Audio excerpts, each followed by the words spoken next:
بسم اللہ الرحمن الرحیم. حدیث نمبر 492. چلیں پڑھیں. 493. بسم اللہ الرحمن الرحیم. حدیث نمبر 493. میں نے پڑھ لیا نا. چلیں. وعن اسماء بنت ابی بکر رضی اللہ تعالی عنہما قالت سألت امرأة رسول اللہ صلی اللہ سألت امرأة الرسول اللہ.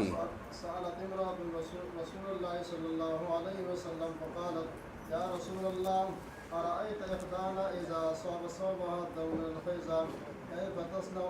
فقال رسول الله صلى الله عليه وسلم إذا أصاب ثوب إحداكم الدم من الخيزة فلتقرصه ثم لتنضح بماء ثم لتصلي فيه. متفق علیہ. حضرت اسماء بنت ابی بکر رضی اللہ عنہا فرماتی ہیں کہ ایک خاتون نے نبی صلی اللہ علیہ وسلم سے پوچھا یا رسول اللہ آپ بتائیے کہ اگر حیض کا خون ہم میں سے کسی کے کپڑے کو لگ جائے تو کیا کرے وہ؟ تو آپ صلی اللہ علیہ وسلم نے فرمایا جب تم میں سے کسی کے کپڑے کو حیض کا خون لگ جائے فلتقرصہ اسے کھرچ ڈالے، یعنی خشک ہونے کی صورت میں. ثم لتنضحہ بماء. نضح ینضح کا اصل معنی ہوتا ہے پانی چھڑکنا، پانی چھڑکنا، لیکن یہاں غسل خفیف کے معنی میں ہے. غسل خفیف یہ اس لیے یاد رکھیں کہ آگے بول ما یؤکل لحمہ بول الغلام، لڑکا اور بچی ان کے پیشاب کے بارے میں آگے حدیث آ رہی ہے جس میں حنفیہ اور شافعیہ کا اختلاف ہے.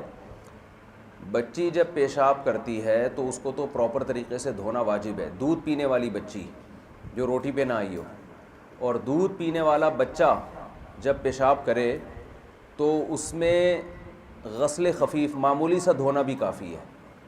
یعنی چھوٹی بچی جو ہے نا جو دودھ پیتی ہے روٹی ووٹی نہیں کھاتی اس کا پیشاب زیادہ ناپاک ہے، اور چھوٹا بچہ لڑکا اس کا پیشاب کم ناپاک ہے. تو اور دونوں کے دھونے کے طریقے میں فرق ہے. چھوٹے بچے کے پیشاب کو تھوڑا سا دھونا بھی کافی ہے اور بڑے لڑکی کے پیشاب کو تسلی سے دھونا واجب ہے. تو وہاں امام شافعی کے نزدیک لڑکے کا جو پیشاب ہے چھوٹے بچے کا پیشاب اس کو دھونا واجب نہیں ہے بلکہ پانی چھڑکنا کافی ہے اس کے اوپر. وجہ کیا ہے کہ وہاں بھی نضح کی حدیث ہے، نضح ینضح. تو ہم کہتے ہیں کہ نضح بمعنی غسل خفیف ہے، معمولی سا دھونا. وجہ اس کی یہ کہ اگر آپ پانی چھڑکتے ہیں تو اس سے تو شر اور بڑھ جائے گا، کم نہیں ہوگا، یعنی وہ اور زیادہ گندا ہو جائے گا نا وہ. تو یہاں بھی اس کا الزامی جواب ہے کہ دیکھو یہاں بھی حیض کے بارے میں چھڑکنے کا حکم ہے، جبکہ امام شافعی یہاں کیا مانتے ہیں؟ اس حدیث سے مراد ہے دھونا.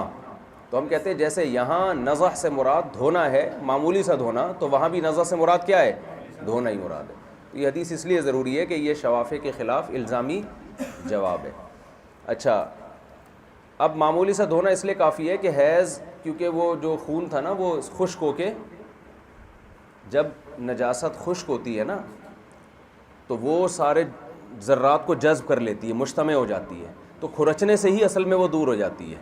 تو پھر معمولی سا دھونا بھی کافی ہے. لیکن جب وہ خون کا دھبا گیلا ہو تو پھر معمولی سا دھونا کافی نہیں ہے، کیونکہ نجاست کے اثرات جو ہے وہ کپڑے کے اندر جذب ہوتے ہیں.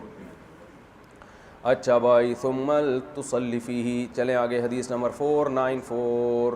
وعن سلیمان بن يسار رضی اللہ تعالی عنہما قالت سألت عائشة عن المني يصيب الصوم فقالت كنت أغسله من ثوب رسول الله صلى الله عليه وسلم ويخرج إلى الصلاة وأثر الغسل في ثوبه متفق علیہ.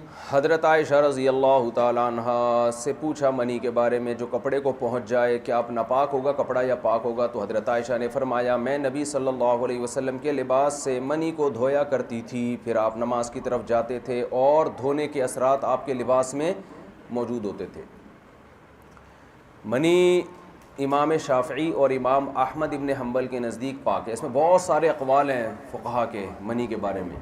بعض فقہا اس کے قائل ہیں کہ جسم پہ لگے تو تھوڑی سی بھی لگے ناپاک ہے، اور کپڑے پہ جتنی زیادہ لگ جائے پاک ہے. بعض اس کے قائل ہیں کہ جب خشک ہو جائے تو پاک ہے، گیلی ہو تو ناپاک ہے. تو میں ائمہ اربعہ کے مذاہب بتاتا ہوں کیونکہ دنیا میں رائج وہی ہیں، باقی تو فقہ سارے ختم ہی ہو گئے نا، کوئی فالو نہیں کرتا اس کو. تو امام شافعی اور امام احمد بن حنبل کے نزدیک مطلق پاک ہے منی، چاہے خشک ہو یا گیلی ہو، اور یہی اہل حدیث حضرات کا، ہمارے ہاں جو اہل حدیث ہیں ان کا بھی یہی ہے، اور امام ابو حنیفہ اور امام مالک کے نزدیک بہرحال ناپاک ہے۔ البتہ امام مالک کے نزدیک پاک کرنے کا طریقہ یہ کہ دھوئے بغیر پاک نہیں ہوگی، اور امام ابو حنیفہ کے نزدیک اگر خشک ہو گئی ہے تو کھرچنے سے بھی پاک ہو جائے گی، اور اگر گیلی ہے تو دھوئے بغیر پاک نہیں ہوگی۔ سمجھ رہے ہو؟ حنفیہ کا اصل مذہب تو یہی تھا کہ خشک ہو جائے تو کھرچے بغیر پاک نہیں ہوتی، لیکن متأخرین حنفیہ کا فتویٰ یہ ہے کہ اس زمانے میں اگر خشک ہو جائے تو بھی کھرچنے سے پاک نہیں ہوگی، دھونا ضروری ہے۔ وجہ اس کی یہ ہے، کہتے ہیں اس زمانے میں منی گاڑھی ہوا کرتی تھی، کپڑے پہ جب لگتی تھی تو وہی حساب ہوتا تھا کہ جیسے سارے اجزاء جمع ہو جاتے تھے، تو خشک ہونے سے ہٹتی ہے۔ وہ کہتے ہیں آج لوگوں کی خوراکیں ایسی ہیں کہ یہ مادہ منویہ بہت پتلا ہو چکا ہے لوگوں کا، چائے پی پی کے، گٹکے کھا کھا کے، اور بھی وجوہات ہو سکتی ہیں واللہ عالم۔ بہرحال فقہاء نے دیکھا ہوگا نا اپنے زمانے کے لوگوں کو، تو انہوں نے پھر فتویٰ یہ دیا کہ اب وہ اس کو دھونا ضروری ہے، اور پھر کپڑے بھی پہلے موٹے ہوا کرتے تھے، اب کیسے ہوتے ہیں؟ تو پہلے کپڑوں کے اندر پوری طرح جذب نہیں ہوتی تھی، خشک ہو کے واپس مجتمع ہو جاتی تھی، اب کپڑے بھی باریک ہوتے ہیں، وہ پہلے جیسے کپڑے نہیں ہیں، تو وہ اب کپڑوں کے اندر سرایت کرتی ہے۔ تو اس لیے متأخرین حنفیہ کا فتویٰ یہی ہے کہ اب دھونے کا حکم ہے، دھوئے بغیر پاک نہیں ہوگی، لیکن جو امام حنیفہ کا اصل قول ہے وہ یہی ہے کہ خشک ہو جائے تو دھو کے کھرچ کے، اور اگر خشک نہ ہو تو دھو کے۔ ان حضرات کی دلیل کیا ہے؟ امام احمد بن حنبل اور امام شافعی کی، اور جو اہل حدیث حضرات آج کل انہوں تو ظاہر وہیں سے لیا ہے، وہ دلیل یہ ہے کہ حضرت اسود سے روایت ہے اور حمام سے حضرت عائشہ رضی اللہ تعالی عنہ سے روایت کرتے ہیں کہ کنت افرق المنی من ثوب رسول اللہ۔ پہلی دلیل تو قرآن سے دیتے ہیں کہ نہیں، پہلی دلیل تو وہ دیتے ہیں عقل سے کہ منی اگر ناپاک ہے تو اس سے تو اللہ نے تمام پیغمبروں کو پیدا کیا، اور بڑے بڑے اہل اللہ اس سے پیدا ہوئے ہیں، خاص طور پہ پیغمبر۔ تو یہ کیسی بات ہے کہ ایک پیغمبر کو کسی چیز سے بنایا جا رہا ہو، ایک ناپاک چیز سے؟ لیکن یہ اتنی سطحی دلیل ہے، یہ اس دلیل کی نسبت امام شافعی کی طرف کی جاتی ہے کہ امام شافعی یہ دلیل دیتے ہیں، لیکن حضرت مفتی تقی صاحب نے ایک جگہ لکھا ہے کہ امام شافعی کی فقاہت سے بہت بعید ہے کہ وہ اتنی کمزور دلیل دیں، اس لیے کہ انسان تو خون سے بھی بنتا ہے، وہ تو ناپاک ہے۔ امام شافعی کے خون نکلنے سے وضو تو نہیں ٹوٹتا، لیکن خون کو تو بہرحال وہ بھی ناپاک کہتے ہیں نا۔ تو ماں کے پیٹ میں تو انسان بنتا ہے، تو قرآن نے تو خود کہا ہے، اور من صلصال من حمأ مسنون، آدم کو بنایا ہم نے ایک گارے سے، اور جس میں بو تھی، ایک ایسے گارے سے آدم علیہ السلام کو بنایا۔ تو انسان کے بننے کا پروسیس تو بڑا ہی ایک عجیب ہے۔ تو پیغمبروں کی ولادت کا اس سے ہونا یا خون سے بننا، یہ پیغمبروں کے، قرآن نہیں کہتا کہ وہ ایک جگہ سورہ واقعہ میں ہے کہ انا خلقناہم مما یعلمون، کہ انسان جو بڑی باتیں کرتا ہے نا، تو ہمیں پتہ ہے کہ ہم نے اس کو کس چیز سے بنایا، ہم نے اسے کس چیز سے بنایا، یعنی انسان کا جس مادے سے بنا ہے وہ کوئی اتنی عظیم چیز نہیں ہے۔ تو یہ قرآن کی آیت یہ بتانے کے لیے ہے کہ تمہاری فضیلت عمل سے ہوگی، جس چیز سے تم بنائے گئے ہو اس کو اگر دیکھو گے تو تم قابل فضیلت نہیں ہو، لہذا عمل کو فوکس کرو۔ انسان کی فضیلت اس مادے کی وجہ سے نہیں ہے جس سے، ورنہ تو پھر فرشتے افضل ہوئے، پھر تو شیطان کا اعتراض بالکل درست ہوا کہ خلقتنی من نار وخلقتہ من طین۔ تو انسان کو جو فضیلت ہے وہ عمل کی وجہ سے ہے، وہ اس سے نہیں ہے کہ بنایا کس سے گیا اس کو۔ تو یہ دلیل تو بالکل کمزور دلیل ہے۔ باقی ان کی مضبوط دلیل، دو مضبوط دلیلیں، ایک تو یہ اسود اور حمام سے حضرت عائشہ سے روایت کرتے ہیں، حضرت عائشہ فرماتی ہیں کنت افرق المنی من ثوب رسول اللہ، کہ میں نبی صلی اللہ علیہ وسلم کے کپڑوں سے منی کو کھرچا کرتی تھی اور پھر آپ اسی میں نماز پڑھ لیا کرتے تھے۔ تو یہاں دھونے کا تذکرہ نہیں ہے۔ وہ کہتے ہیں اگر یہ ناپاک ہوتی تو ناپاکی کے بارے میں تو اصول ہے دھوئے بغیر پاک نہیں ہوتی ناپاکی، سمجھتے ہو نا۔ دوسرا عبداللہ بن عباس رضی اللہ تعالی عنہ کا فتویٰ ہے امیتہ عنہ فإنہ بمنزلۃ المخاط، عبداللہ بن عباس سے کسی نے منی کے بارے میں پوچھا کہ کپڑوں پہ لگ گئی ہے، تو آپ نے فرمایا اس کو اپنے آپ سے دور کر دیا کرو، یہ ناک کی طرح ہے، جیسے ناک کی رطوبت ہوتی ہے نا، گاڑھی رطوبت ہوتی ہے، تو ناک کی طرح ہے، تو اس کو کھرش کے صاف کر دیا کرو۔ تو کہتے ہیں دیکھو ناک کی رطوبت تو پاک ہے نا، بھائی ناک کی رطوبت کیا ہے؟ پاک ہے، تو اس کو صاف کر دینا چاہیے، لیکن اس کا تعلق نظافت سے ہے۔ بھائی ناک بھی آپ کے کپڑوں کو لگے گی تو اگرچہ نماز ہو جائے گی، پاک ہے، مگر پھر بھی آپ اس کو دور کرتے ہو اس لیے کہ ناپاک نہیں ہے، لیکن بہرحال ایک نظافت کے، صفائی ستھرائی کے خلاف ہے۔ تو عبداللہ بن عباس رضی اللہ تعالیٰ عنہ جو اتنے بڑے فقیہ تھے، انہوں نے کیا فرمایا کہ اس کو اپنے کپڑوں سے دور کر دیا، کھرچ کے دور کر دیا کرو، کیونکہ یہ ناک کی رطوبت کی طرح ہے۔ تو اس سے پتہ چلتا ہے کہ ان کی رائے کیا تھی، یہ ان کی رائے میں بھی پاک تھی۔ تو اسی وجہ سے حنابلہ اور ان کا مذہب یہ ہے۔ احناف کا مذہب یہ ہے کہ نجاست غلیظہ ہے، بالکل ناپاک ہے، چاہے گیلی ہو چاہے تر ہو، دھوئے بغیر نماز نہیں ہوگی، اور اگر خشک ہے تو کھرچے بغیر نماز نہیں ہوگی۔ ان کی دلیل بہت مضبوط ہے، امام حنیفہ کی دلیل۔ اچھا، آج بڑا مسئلہ یہ ہے کہ مجتہدین کے خلاف نا ایسے بات کرتے ہیں جیسے خود بہت بڑے فنٹر ہوں۔ میں مانسہرہ کے علاقے میں کسی گاؤں میں تھا، تو ایک سعودی عرب کے کوئی عربی بھی تھے ہمارے ساتھ، کوئی مہمان تھے وہ۔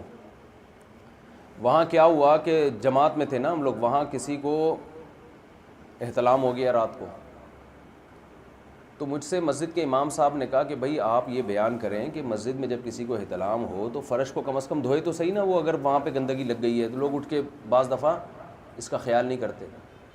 تو میں نے مسئلہ بتایا، میں نے کہا بھائی فرش کو دھو دیا جائے یا صاف کر دیا جائے، جو بھی صاف کرنے کا طریقہ ہے۔ تو وہ عربی نے مجھ سے پوچھا کیا بتایا، میں نے ان کو عربی میں سمجھایا، میں نے یہ بتایا کہ وہ غصے ہونے لگے، کہہ رہے منی تو پاک ہے۔ میں نے بتایا فقہا کا اختلاف ہے، ہم یہاں فقہ حنفی کو فالو کرتے ہیں، اور حنفیہ کے نزدیک منی کیا ہے؟ ناپاک ہے۔ تو میں یہاں فقہ حنفی کے مطابق مسئلہ بتاؤں گا نا۔ اب وہ غصے ہو رہے ہیں، قرآن و حدیث میں تو آتا ہے کہ پاک ہے، اور آپ کیا بتا رہے ہو؟ وہ متشدد قسم کے آدمی تھے، تو بحث کرنے لگے نا۔ حالانکہ اب آپ دیکھو گے حناف کے دلائل اس میں بے انتہا مضبوط ہیں، وہ تو میں بھی دلائل دوں گا، لیکن مسئلہ یہ ہے کہ علم نہ ہونے کی وجہ سے نا یہ سب سے زیادہ ہدف حنفیہ بنے ہوئے ہیں پوری دنیا میں۔ پوری دنیا میں آپ جاؤ، دنیا میں کہیں بھی جاؤ گے، حنفی ہونا ایک گویا کہ گالی بن چکا ہے۔ وہ یہ سمجھتے ہیں کہ یہ لوگ قرآن و حدیث کو نہیں مانتے، کیونکہ عرب علماء جب بھی کوئی فتویٰ دیتے ہیں حدیث کا ریفرنس دے دیتے ہیں اس میں۔ اس سے یہ امیج دنیا کے سامنے جاتا ہے کہ حدیث صرف ان کو آتی ہے، اور ہم جب فتویٰ دیتے ہیں تو علامہ شامی کا حوالہ، سمجھ رہے ہو بات کو، فتاویٰ کی کتابوں کا، عالمگیریہ کا حوالہ، اس سے یہ امیج دنیا کے سامنے جاتا ہے کہ یہ اپنے بزرگوں کو فالو کرتے ہیں، اور عرب کس کو فالو کرتے ہیں؟ قرآن و حدیث، کیونکہ وہ ریفرنس دیتے ہیں۔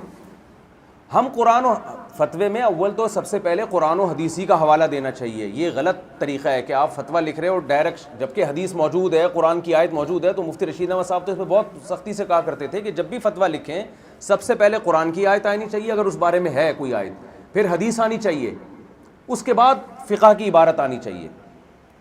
لیکن چونکہ ہمارے مدارس میں اس پر عمل نہیں ہوتا، اس سے ہمارا امیج دنیا کے سامنے کیا گیا ہوا ہے کہ یہ لوگ بس یہ علامہ شامی کو انہوں نے سب کچھ بنایا ہوا ہے۔ تو ایک تو اس کی اصلاح کی ضرورت ہے۔ دوسری بات یہ کہ جو علماء فتاویٰ عالمگیریہ یا علامہ شامی کا حوالہ دے رہے ہیں وہ اس لیے نہیں دے رہے کہ ان کے پاس دلائل نہیں ہیں۔ بھائی دلائل کی بحث مباحثہ کمپلیٹ ہو کے اب قانون کو ریٹن فارم میں لایا گیا ہے، ترتیب سے لکھ لیا گیا ہے، تو اب اس کا حوالہ بھی ہمارے لیے کافی ہے۔ اس کی مثال میں آپ کو بتاؤں، ایک دفعہ مدینہ سے ایک مولانا صاحب آئے، وہ وہیں پیدا ہوئے ہیں، عربوں میں رہے ہیں، تو کہنے لگے، ایک عربی نے اعتراض کیا کہ فتاویٰ عالمگیریہ میں نہ قرآن کی آیتیں ہیں نہ کوئی حدیثیں ہیں، دلیل نہیں ہے، صرف مسئلے لکھے ہوئے ہیں، تو یہ تو اندھی تقلید ہو گئی۔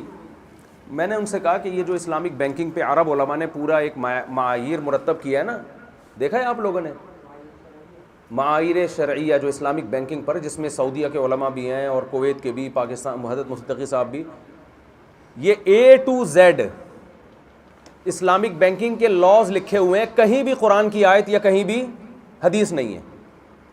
اس لیے نہیں ہے کہ یہ پورے علماء کا 100-200 علماء کا پینل بیٹھ کے انہوں نے قرآن و سنت کی روشنی میں دلائل سے ڈیبیٹ کر کے اپنے اپنے مقالے لکھ کے بینکنگ کے لیے ایک اصول اور ضابطے مرتب کیے، 400 500 600 مجھے ابھی یاد نہیں ہے کتنے قوانین ہیں اس میں, اور تجارتی قوانین بھی ہیں. وہ مرتب کر کے 2 جلدوں میں اتنی موٹی موٹی کتابیں شائع کر دیں. تو اس کا مقصد یہی تھا کہ یہ قرآن و سنت کی روشنی میں علماء کے اتفاق رائے سے ایک قانون مرتب ہوا ہے, تو یہ قرآن و سنت ہی کی روشنی میں ہوا ہے, تاکہ جب بینکنگ, اب جو جتنے شرعی ایڈوائزر ہیں نا جو بینکوں میں جاب کرتے ہیں انہوں نے وہ معایر اپنے پاس رکھے ہوئے ہوتے ہیں, اس کے انگلش میں بھی ہے, عربی میں بھی ہے. تو جب کوئی بینک میں مسئلہ آتا ہے وہ فوراً کھولتے ہیں اور اس کا نمبر کا حوالہ دے دیتے ہیں کہ اس شک کے مطابق یہ ٹرانزیکشن جائز ہے اور اس شک کے مطابق یہ ٹرانزیکشن کیا ہے, ناجائز ہے. تو وہ حوالے اس لیے نہیں لکھے انہوں نے کہ حوالے لکھیں گے تو وہ اتنی موٹی کتاب بن جائے گی, وہ تلاش کیسے کریں گے پھر اس میں. دوسری بات یہ کہ اگر وہ ہر ایک کے دلائل اس کے ساتھ لکھے ہوئے ہوتے انہوں نے, تو بینکنگ 2 دن بھی نہیں چل سکتی تھی. شرعی ایڈوائزر ہر آدمی خود اجتہاد کرتا. بھائی علماء نے ایک پینل, ایک متفقن علیہ ایک چیز بنا کے دے دی نا ان کو, کچھ میں اختلاف تھا تو پھر یہ دیکھا جمہور کس طرف ہیں, اس کو قانون کا حصہ بنا دیا. بعض چیزوں میں اختلاف بھی ہوا نا علماء کا, لیکن دیکھا بھائی اکثریت کس طرف ہے تو وہ قانون کا حصہ, جو جمہور سے ہٹ کریں وہ ان کے قول کو کالعدم قرار دے دیا. تو پریکٹیکل لائف میں آنے کے لیے تو یہ کرنا پڑے گا نا آپ کو, پریکٹیکلی کچھ کرنے کے لیے. تو اب کیا ہے کہ اب وہ المعایر الشرعیہ میں قرآن و سنت کے حوالے نہیں ہیں. وہ اس لیے بھی نہیں ہے کہ اب اگر شرعی ایڈوائزر کے حوالے وہ کیے جائیں کہ آپ خود اجتہاد کرو, تو پھر یہ مینیجر بولے گا ابے بھائی مجھے بتا یہ ٹرانزیکشن جائز ہے یا نہیں ہے. وہ کہے گا میں کیا کر رہا ہوں, قرآن و حدیث کی روشنی میں غور کر کے آپ کو بتاؤں گا. میں مقلد نہیں ہوں, میں یہ اس کتاب کا پابند نہیں ہوں, میں قرآن و سنت کا پابند ہوں. تو آپ بتاؤ بینکنگ چل سکتی ہے 2 دن بھی؟ وہ دوبارہ سے اجتہاد ہوتا رہے گا. بھائی یہ اجتہاد کے بعد یہ قانون مرتب کیا ہے, اب اس کو فالو کرنا ہے آپ نے. سیم یہی کام فقہ کے ساتھ ہوا ہے. فقہ حنفی, فقہ شافعی, فقہ مالکی, فقہ حنبلی, یہ جو وجود میں آئے ہیں یہ بہت غور و فکر کر کے جن چیزوں میں اتفاق ہونا تھا اتفاق ہو گیا, جن میں اختلاف تھا وہ اختلاف. اب کسی ایک مسلک کو آپ نے فالو کرنا پڑے گا اور پھر آپ اس کی جزیات ہی کو فالو کرو گے. اب ہر چیز میں قرآن و حدیث کے حوالے, تو نئی بحث چھڑ جائے گی جو کہ اہل حدیث نے شروع کی ہوئی ہے. ایک صاحب نے مجھے امریکہ سے فون کیا, یار کوئی غیر مسلم مسلمان ہو جائے اتنا پاگل ہو جاتا ہے نا, وہ اس کو پتہ ہی نہیں چلتا کہ کس کو فالو کرنا ہے ہم نے. وہ کہہ رہے فاتحہ پڑھنے کی یہ دلیل ہے, وہ کہہ رہے نہ پڑھنے کی یہ دلیل ہے, وہ کہہ رہے ہاتھ رفع الیدین یہاں, وہ کہہ رہے وہ ترمذی کی حدیث میں آتا ہے کہ نہیں باندھو. کہہ رہے وہ تو پاگل ہو جاتے ہیں. وہ اسی پاگل یہ بالکل ایسے ہی جیسے بینکنگ میں آپ نے شرعی ایڈوائزر کو بٹھا دیا اور بولا کسی کی تقلید نہیں کرنی, کسی قانون کے پابند نہیں, قرآن و سنت کے پابند ہو, تو وہ ایک ٹرانزیکشن بھی 6 مہینے تک نہیں ہو سکتی. میزان بینک کا شرعی ایڈوائزر بولے گا یہ جائز ہے, بینک اسلامی والا بولے گا یہ میری نظر میں کیا ہے, ناجائز ہے. حضرت مفتی زرعلی صاحب کا کوئی مرحوم رحمۃ اللہ علیہ کا شاگرد ہو گیا کہ پورا سیٹ اپ ہی غلط ہے, یہ پورا اے ٹو زیڈ سیٹ اپ ہی کیا ہے, تو چلے گا. تو جو بینکنگ کا نظام 2 دن نہیں چل سکتا, ملک کی عدالتی نظام, تبھی جب سے یہ فقہ وجود میں آیا ہے جہاں بھی اسلامی حکومتیں قائم ہوئی ہیں حکومت نے مینشن کیا کہ کون سا فقہ اس ملک میں قانونی طور پر چلے گا. دبئی میں بھی مینشن ہے, یہ مالکی فقہ ہے میرا خیال ہے دبئی میں. مسقط میں وہ عباضی ہے ان کا, وہ تو اہل سنت سے ہٹ کر ہیں. اور سعودی عرب میں فقہ حنبلی ہے, جج اس کا پابند ہوگا. کیونکہ جب آپ پریکٹیکل لائف میں آتے ہیں تو یہ جو آپ کے دعوے ہیں نا, باتیں جو آپ صرف قرآن حدیث کرتے رہتے ہیں, پریکٹیکل لائف میں لوگوں کے لیے اتنا کافی نہیں ہے. قرآن و حدیث سے مرتب جب تک کوئی لا نہیں ہوگا اس وقت تک آپ 1 انچ بھی آگے نہیں چل سکتے. اور لوگوں کو پابند بنانا پڑے گا کہ آپ نے اس لا کی جو لکھا ہوا ہے نا اس کی پابندی کرنی ہے. اس وجہ سے فقہ کی کتابوں میں جزیہ دیکھا جاتا ہے, شامیہ کا جزیہ دے دیا جاتا ہے, بھائی یہ جائز ہے. تو وہ جزیہ اس لیے نہیں کہ اندھے مقلد ہیں, اس لیے کہ اس کے پیچھے ایک پوری تحقیق ہے, تاریخ ہے اس کی ایک پوری, اور وہ عملی طور پر حکومتوں میں چلا ہے. وہ مثال کے طور پر شامیہ کا ایک جزیہ یہ ہے کہ اگر کوئی شخص کسی پلاٹ پر دعویٰ کرے کہ یہ میرا ہے, زید نے دعویٰ کیا بکر کے خلاف کہ یہ پلاٹ کس کا ہے, میرا ہے, تو عدالت کہے گی کہ بکر کے پاس تو یہ پلاٹ 36 سال سے ہے, دعویٰ آپ اب کیوں کر رہے ہو, دعویٰ آپ. زید اگر اس کی معقول وجہ بیان نہیں کرتا, جیسے ایک آدمی کو کسی نے گینڈا کہا, 1 سال بعد اس نے کیس کیا کہ اس نے مجھے 1 سال پہلے گینڈا کہا ہے. عدالت نے پوچھا 1 سال پہلے کہا تھا تو اب کیوں کیس کر رہے ہو, کوئی معقول وجہ پیش کرو. اس نے معقول وجہ یہ پیش کی کہ گینڈا میں نے آج ہی دیکھا ہے. یہ معقول ریزن ہے. ورنہ عدالت کہے گی کمبخت 1 سال پہلے گینڈا کہا تھا، کیس آج کیوں کرا رہا ہے؟ تو اس بیس پہ عدالت کیس کو خارج کر سکتی ہے. یہ قابل سماعت ہی نہیں ہے. تو اب یہاں بھی ایسا ہی ہے کہ آپ نے دعویٰ کیا کہ یہ پلاٹ کس کا ہے، تو بھائی 36 سال سے تو یہ اس کے پاس ہے، اس کا قبضہ ہے، آپ 36 سال کے بعد کیوں کر رہے ہو؟ تو اگر معقول وجہ بندہ نہیں بیان کرتا تو عدالت اس کیس کو کیا کر دے گی؟ خارج، کہ یہ قابل سماعت ہی نہیں ہے. بھائی 36 سال سے کیا کر رہے تھے تم؟ عدالتیں فالتو بیٹھی ہوئی ہیں. اب قرآن حدیث سے یہ مسئلہ حل ہو سکتا ہے؟ بھائی قرآن حدیث میں جاؤ گے تو جس کا حق ہے جب چاہے دعویٰ کرے وہ.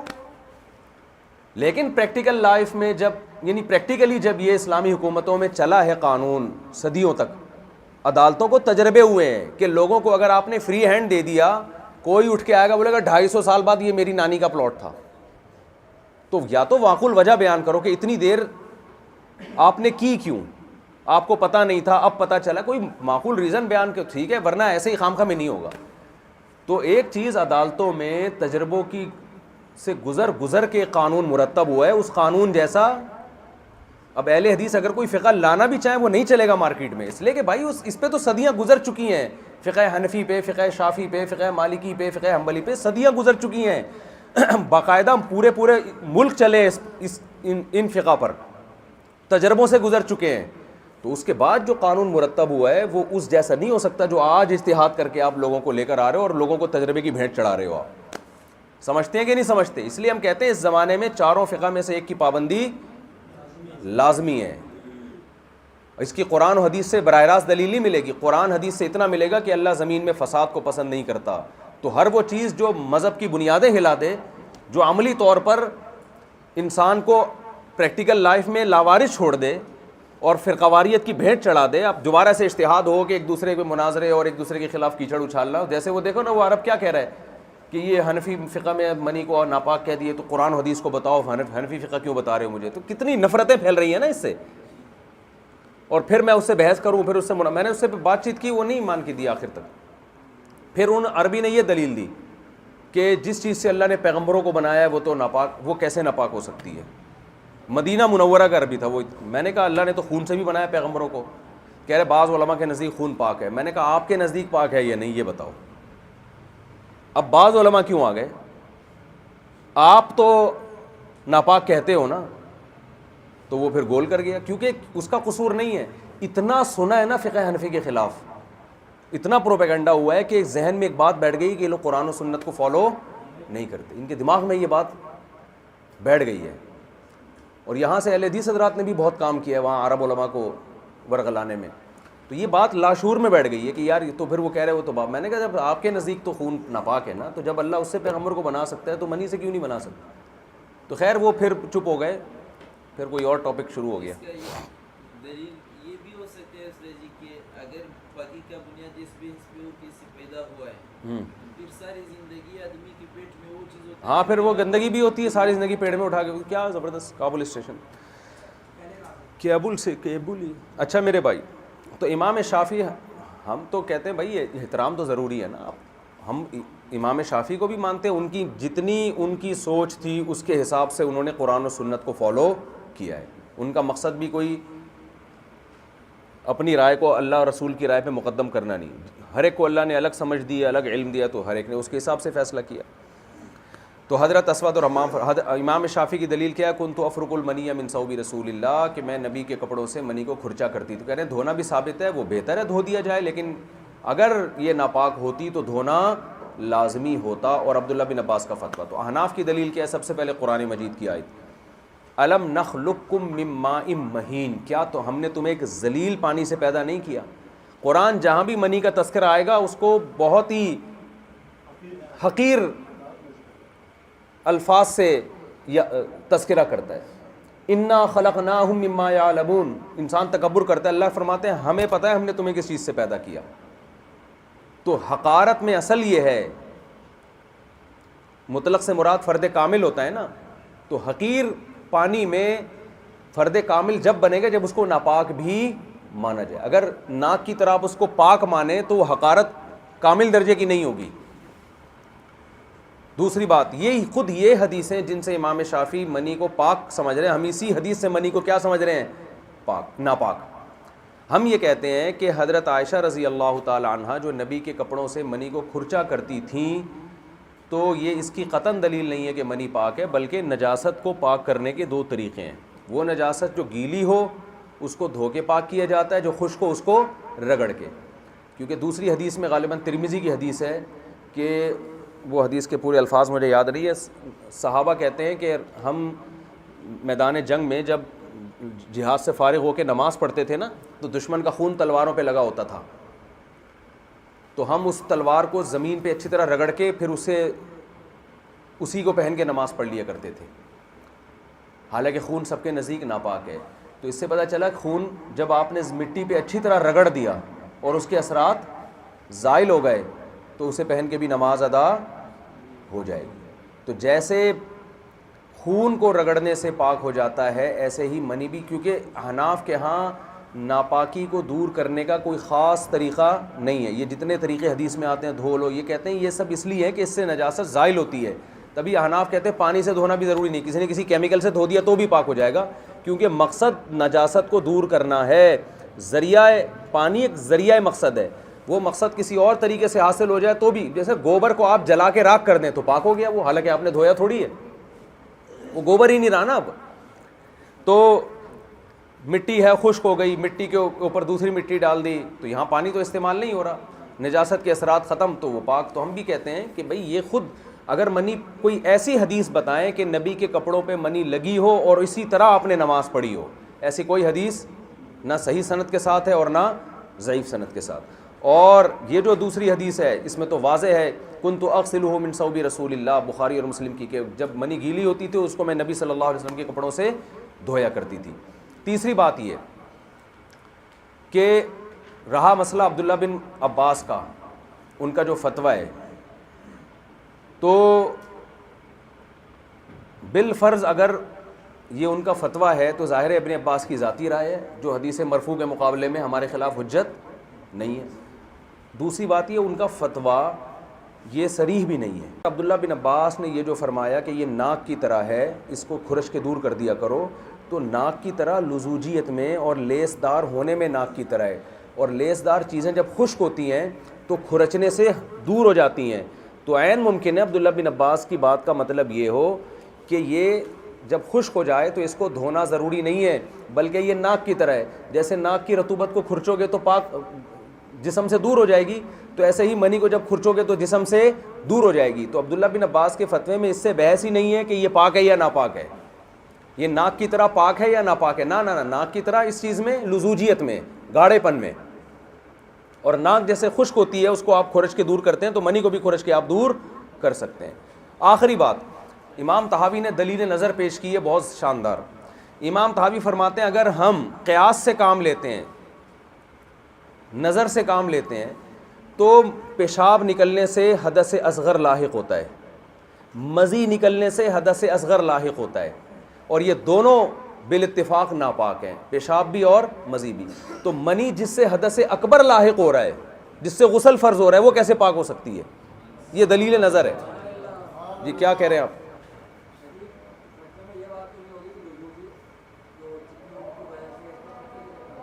بھائی حضرت عبداللہ بن عباس کہہ رہے ہیں نا کہ گاڑی ہے تو اس کو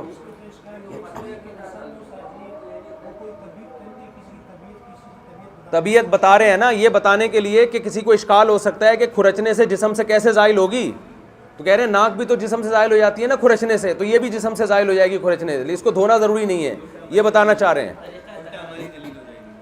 یہ تو اور الٹا ہماری دلیل ہو جائے گی، ورنہ عبداللہ بن عباس کہتے ہیں کھرچو بھی نہیں، یہ تو پاک ہے۔ آگے کوئی اس بارے میں حدیث ہے؟ ہاں بس یہ ہو گئی، چلو۔ بہت مزیدار